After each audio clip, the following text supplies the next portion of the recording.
Oke, tenang teman-teman. Teman-teman jangan risau. Ketika teman-teman mau memulai bisnis lebah mandiri, ikutin tahapan-tahapan berikut ini. Let's go. Jadi ada beberapa hal yang memang harus dipersiapkan teman-teman supaya teman-teman itu jangan sampai mubazir ya. Mubazir itu dalam arti satu waktu dan juga uang ya. Oke, jadi mengenai tentang tahapan yang paling baik ketika kita mau memelihara lebah trigona, yang poin pertama itu adalah teman-teman harus menyiapkan vegetasi atau tanaman bunga untuk persiapan nektar lebah ya kurun waktu sekitar penanaman dari 1 bulan sampai 3 bulanan gitu ya.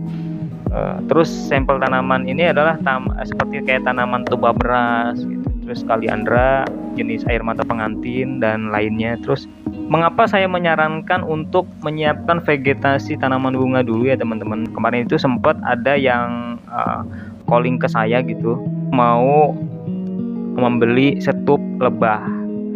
Nah, saat itu saya tanya apakah sudah disiapkan vegetasinya gitu kan, vegetasi tanaman di sekitar rumahnya. Ternyata memang belum gitu kan.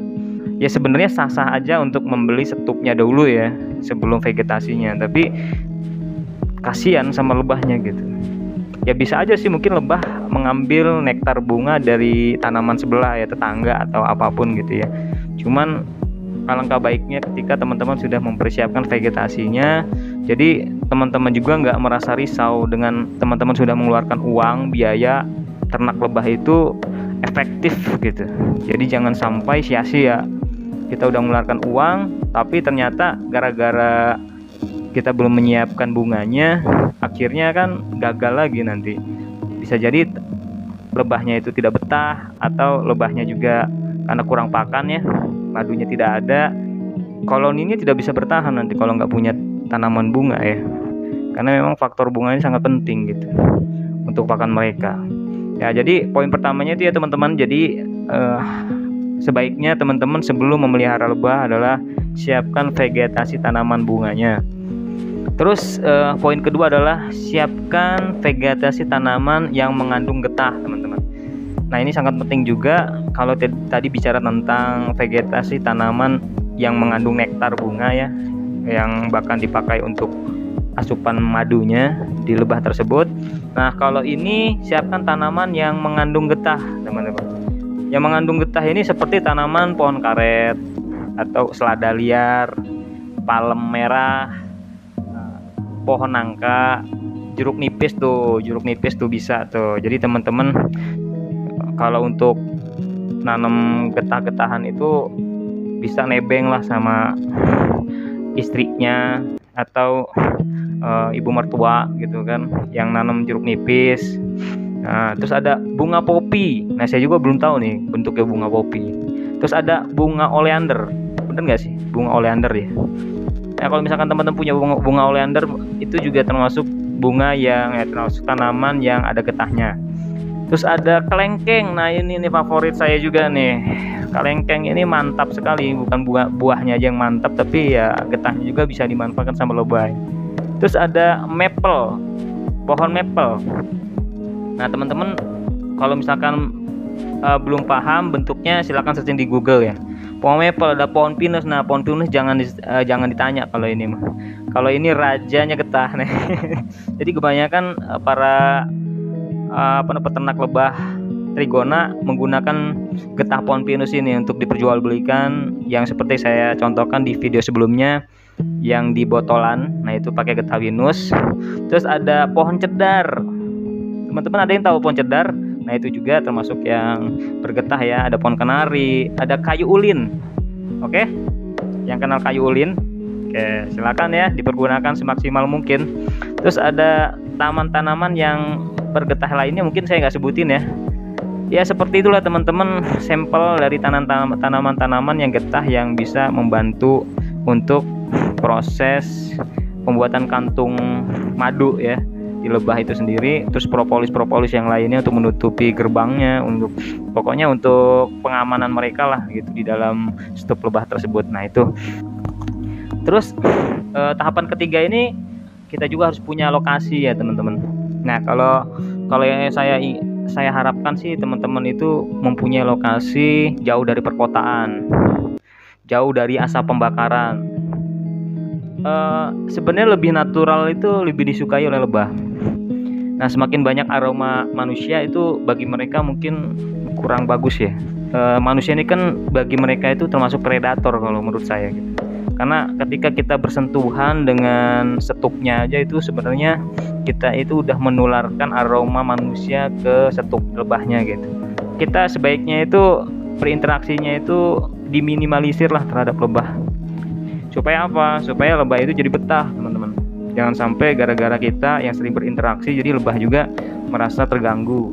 Jadi kalau menurut saya, jadi predator itu bukan hanya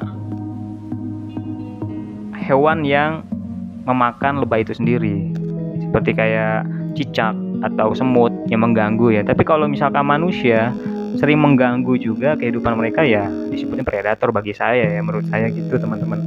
Jadi sebisa mungkin teman-teman ketika memelihara lebah jangan sampai sering-sering berinteraksi dengan lebah itu sendiri. Terus poin ketiga adalah pilih lokasi yang jauh dari perkotaan, itu lebih baik teman-teman. Pokoknya yang semakin natural itu semakin disukai lebah ya. Poin ketiga itu. Poin keempat adalah siapkan modal pembelian bibit koloni lebah dari uang sendiri. Kenapa saya sebut uang sendiri? Karena begini teman-teman, memulai bisnis sendiri itu ya memang banyak resikonya teman-teman. Nah, sebaiknya teman-teman ketika memang memulai itu jangan sampai banyak-banyak. Kata orang mah jangan sampai kemaruk membeli setup banyak-banyak gitu kan. Sedangkan teman-teman masih proses belajar. Jadi cukup dengan 1 setup atau 2 setup koloni lebah itu jalani dulu selama beberapa bulan. Ketika teman-teman sudah mampu untuk menguasai keilmuan tentang lebah itu sendiri, nah silakan pelan-pelan menambah setup yang baru. Jadi nggak jauh-jauh beda sih antara koloni yang jenis biroy, koloni jenis leviset atau penanganannya sama, cuman mungkin agak berbeda-beda dikit tentang vegetasinya atau apa ya yang lainnya, mungkin sambil belajar juga. Tapi saya harapkan ketika teman-teman memulai untuk pembibitan koloni lebah itu diharapkan dari uang sendiri teman-teman, supaya apa, ketika misalkan terjadi kegagalan tidak membebani pihak di luar daripada teman-teman sendiri gitu. Jangan sampai minjem uang kakak, uang adik, saudara, apalagi tetangga ya teman-teman ya. Nah, apalagi uang pacar tuh, jangan sampai uang pacar, nanti kalau bisnisnya gagal bisa dipecat jadi pacar ya kan. Nah, terus memang namanya juga bisnis percobaan kan. Jadi teman-teman harus siap dimana kalau misalkan rugi ya siap, ketika memang untung ya alhamdulillah gitu kan. Terus selanjutnya adalah tahapan kelima teman-teman. Teman-teman untuk proses pembibitan ini harus membeli setup teman-teman. Udah ada dana kan, teman-teman harus membeli setupnya. Nah, setup koloni itu carilah bibit dengan koloni lebah yang sudah prima, artinya yang sudah siap produksi. Jadi siap produksi ini artinya sudah banyak telur dan lebah pekerjanya teman-teman. Nah, teman-teman kalau misalkan membeli setup lebah itu langsung ke peternaknya, bisa dibuka kan, bisa kelihatan tuh jumlah koloninya sama jumlah telurnya ya. Artinya semakin banyak koloni artinya memberikan kesempatan kekuatan koloni tersebut semakin besar teman-teman. Nah, koloni ini siap melawan kekuatan alam dan predator yang mengganggu. Sebaiknya teman-teman bisa mencari bibit koloni yang siap produksi. Jadi jangan sampai gagal itu karena kita salah juga membeli bibit koloninya. Nah, itu teman-teman kira-kira persiapan yang harus disiapkan ketika teman-teman mau memelihara lebah trigona. Nah, baiklah teman-teman, itu aja yang bisa saya sampaikan. Semoga bisa bermanfaat. Wassalamualaikum warahmatullahi wabarakatuh. Jangan lupa di subscribe, like, dan share.